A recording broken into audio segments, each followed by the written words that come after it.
విశ్వాసం అంటే దేవుడిని నమ్మడం అనే విషయం మనందరికీ తెలిసిందే. అయితే సమాజంలోని వారందరూ కూడా దేవుడిని నమ్ముతున్నారు కదా, దేవుడు ఉన్నాడని నమ్ముతున్నారు కదా, మరి వారందరూ కూడా విశ్వాసులేనా? యాకోబు రాసిన పత్రిక 2వ అధ్యాయం 19వ వచనంలో ఉంటుంది, దేవుడు ఒక్కడే నువ్వు నమ్ముతున్నావు, దేవుడు ఉన్నాడని నమ్ముతున్నావు, అది చాలా మంచిది. కానీ దయ్యములు కూడా దేవుడు ఉన్నాడని నమ్ముతున్నాయి, దేవునికి వణుకుతున్నాయి.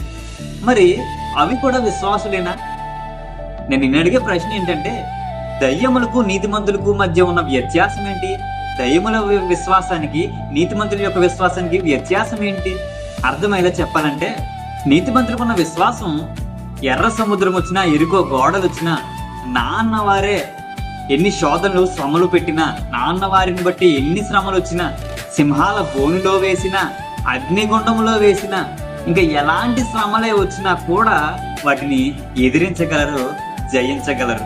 సమాజంలోని వారైతే శోధనలకి శ్రమలకి భయపడిపోతూ ఎలా ఎదిరించాలో తెలియక వాటిలో సోలిపోతూ ఉంటారు, పడిపోతూ ఉంటారు. ఇంకా బలంగా చెప్పాలంటే గనక నీతిమంతులకున్న ధైర్యం ఏంటంటే, ఎలాంటి పరిస్థితి వచ్చినా కూడా నా దేవుడు నాకున్నాడు, నా దేవుడు నన్ను రక్షిస్తాడు, నా దేవుడు నన్ను విడిపిస్తాడు, ఎలాంటి ఆపద వచ్చినా కూడా నాకు తోడుగా నా దేవుడు ఉన్నాడు అనే నమ్మకం, అనే విశ్వాసం మాత్రం నీతిమంతులకు ఉంటుంది.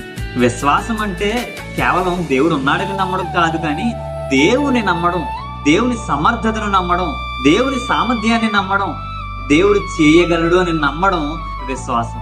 నీ జీవితాన్ని కూడా ఒకసారి పరీక్షించుకో. ఎలాంటి శ్రమలు రానంత వరకు, ఎర్ర సముద్రం రానంత వరకు, ఎరుకో గోడలు రానంత వరకు దేవుని నమ్మవు.